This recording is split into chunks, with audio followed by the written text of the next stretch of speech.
Hi, my name is Jeff and welcome to Pacific Northwest Fishing Adventures. Today we're going to be talking about different baits to use for trout and kokanee and how to prepare for it, so stay tuned.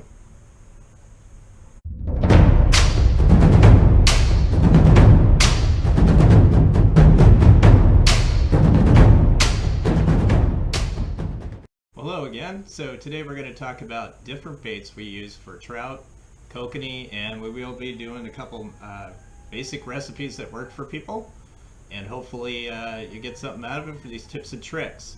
So let's start off with talking about the trout. So when I go fishing for trout or cutthroats or rainbows, I always use the basic worms.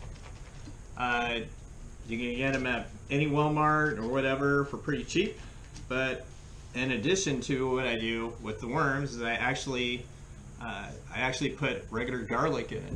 So I take a fresh clove of garlic and I cut it up like so, and I actually put it in my wonderful earthworms like this.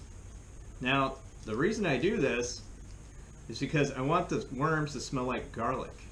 It doesn't hurt them or anything. It helps them bring out that more garlic, obviously more garlic smell. And I find that the trout are even more attracted to it than usual when you actually put garlic in your earthworms. So you just put it in there and close up the top, flip it over, put it back in your fridge. It's good to go. Do a little shake here and there. I've given it about a day before you go on your trip, and the worms will definitely start smelling like garlic. It works pretty good. You definitely don't want to put garlic salt in it because it's kind of like putting salt on slugs. It just doesn't work. But you can use garlic powder. But me, I always go with the natural garlic you get from a store and cut it up and just put it in there. It works really great. So that's a great technique I use for doing trout. When I do some kokanee fishing, so let's say I get my setup. I got my Dodger. I got my lure I'm going to be using. This one's a hoochie from Soul Soldier Soul Lures. My son actually made this Dodger, so he's put some pretty cool colors, so kudos to him. So when I go out fishing, I want to put corn on it. For me, which is white Shoepeg corn, I could just do basic white corn and put it straight on the hook, and it's just fine. And I could add scents and things like that later, but we'll get into that a little bit later in the show. So what I start off with in the beginning is I use Berkley Gulp maggots. I find that using pink or even natural works really well. Just putting one of those on the top hook and the bottom hook. You can do it just like that. You also could add on the Dodger and also on the hoochie. You could use the FireCure garlic bloody tuna gel, or another one I use is a FireCure carp spit. It's a super gel. So I'll leave the links on the video so you guys can get to those if you want to try, but they do work really well. Another trick I've used that worked really well is also using the Berkley Powerbait Sparkle Nibbles for Crappie. Make sure you get the ones that have red with the sprinkles. They work really well. I know especially if you don't want to get your hands all dirty and this and that, but before you get started putting any baits on anything you put on your hook, you definitely want to wear gloves. Now, some people say that doesn't really affect the fish. I'm a true believer that having my hands not exposed to anything I touch works. Because when we start off the day, usually we fill up our boat with gas, or our hands are on keys, and we're touching the boat, and there's all types of chemicals that get into your fingers and your hands. So it's always good to wear gloves before you put the bait on. Why? Because the fish always smell you. I've learned that a long time ago, that I've used bare hands many times and didn't quite get the bite. My buddy had gloves on and it did work better for him, so I started doing that trick, and so I've been doing it ever since. So if you do get the garlic, if you do get the Berkley maggots, you can add your own scents if you like. I prefer just to put the gel on and make it easy, or you could just get some ProCure Anise bloody tuna like this, and you just put about, I don't know, not too much in there, about a teaspoon in your actual maggots, and you're good to go. Especially if you don't want to get your hands all dirty and stuff if you're doing without gloves, but I prefer to have gloves on everything I do.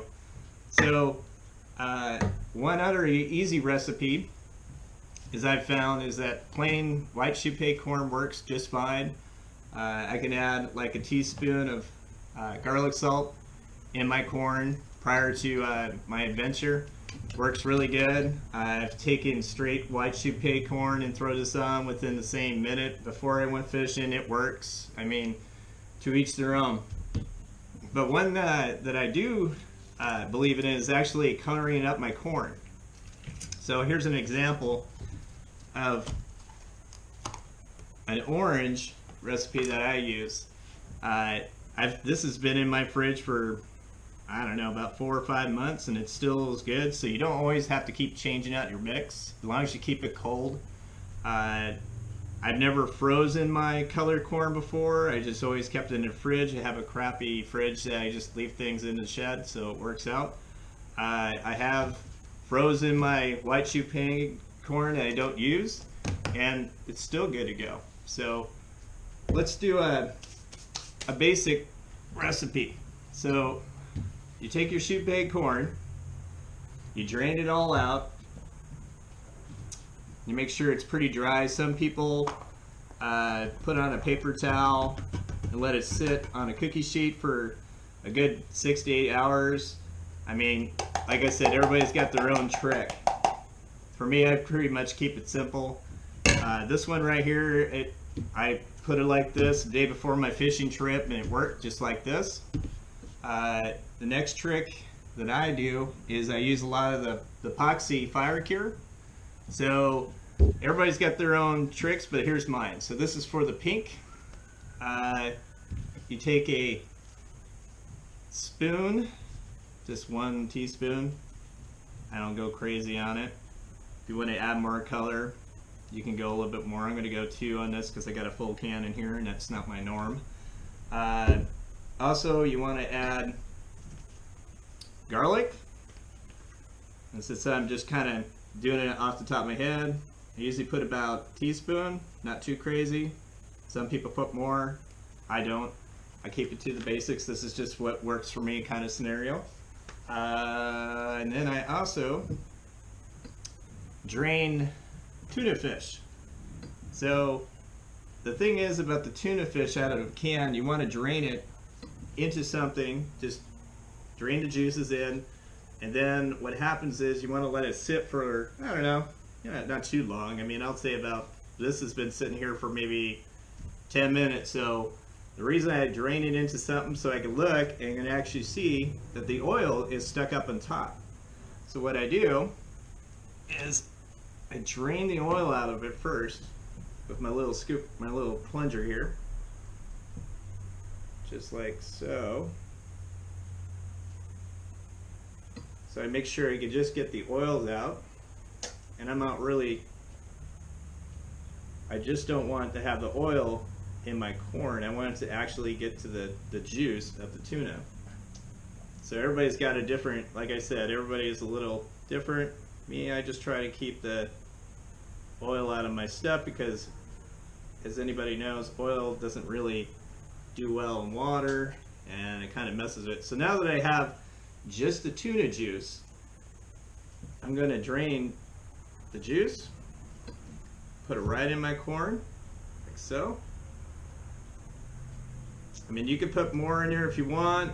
I keep it pretty basic. I don't go too much on everything. I try to keep it small. It works for me. Then I also use some FireCure Pautzke, which this is the krill powder, the straight krill. I've done liquid krill. I've done all types of, krill scents out there, but I find that the Pautzke powdered krill works really good, and I'll actually use only about a half a teaspoon like that. And then you just put it in your corn, and then you just kind of stir it up a little bit. Just take your time. don't have to really go crazy when you stir corn. I like mine not squished, so I actually like it pretty hard. Now, while I'm stirring this, you can observe that it's actually starting to change color. What's nice is the more it sits, the more color it's going to get. So this is my almost done recipe for making kokanee corn. So it looks like that. It's got a nice pink. Now, some people add different things. Me, I just stick to the basics. So this is the fire brine or fire dye. I'll make sure I put links for everything here, and it's just red. Now this has an actual epoxy in it. So what it does is actually give that little bit of UV look to it. So I've sprayed just, you know, not too crazy on that either. Put a little bit down there, then I stir it again, like so. And you may not see it on camera, but now it's got more of a shine to it that I know it's going to have that UV glow in the water. Now, you do this, you know, day before you're going fishing, you're fine. I've actually done it like the night before going fishing. It worked great. But for me, I always try to prep my stuff prior to my fishing trips, at least by 3 or 4 days, so I let things sit. So now that I got this all mixed up, I'll actually just put the cap on it, like so. Oh, by the way, you can get these Tupperware containers from like dollar store. I like this size because it fits perfectly in my bait tray that I have on my boat, and one of these days I'll actually do a video how to build a bait table. So this is just a basic recipe. It works. I've never had, it's caught me lots of limits and things like that, and it also, you know, it works great for kokanee fishing. I've got lots of cutthroat off it too. Me, I have to kind of be careful what I use it for, because some lakes you can catch the cuts, but you can't catch the cokes. So different rules for different lakes. So as you can see, the red's getting in there good now, and it's starting to coat the corn. And what I'll do is I'll actually put this in the fridge, let it cool down, and about an hour later in my day, I'll go back over to my fridge, pull it out, and do a shake a little bit so I can make sure it's getting all over the place. I mean, you don't have to be on the hour or anything, you can just do it at your own pace, but I kind of try to keep up fit, and then like the next day, look at it, flip it over, do its, make sure it's got its good color. So this is a finished product of the orange. That's what I use on exactly the same thing, but I only changed it to orange in this one. And as you can see, as I showed in the beginning, is that orange turns really bright as more it sits, and same with the red. So I'm hoping this helps you guys with your fishing skills or some tips. There's a lot of different techniques of doing corn out there.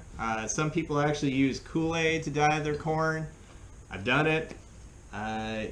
Some people they put in their corn, sometimes they actually put alcohol in their vodka. I thought that was kind of humorous, but old guys I used to hang out with used to tell me that they actually put a shot of vodka in straight white Shoepeg corn. I actually think they probably got a buzz on the lake more than they probably caught the fish, but you never know. You can find a lot of recipes out there, but this is a pretty basic one.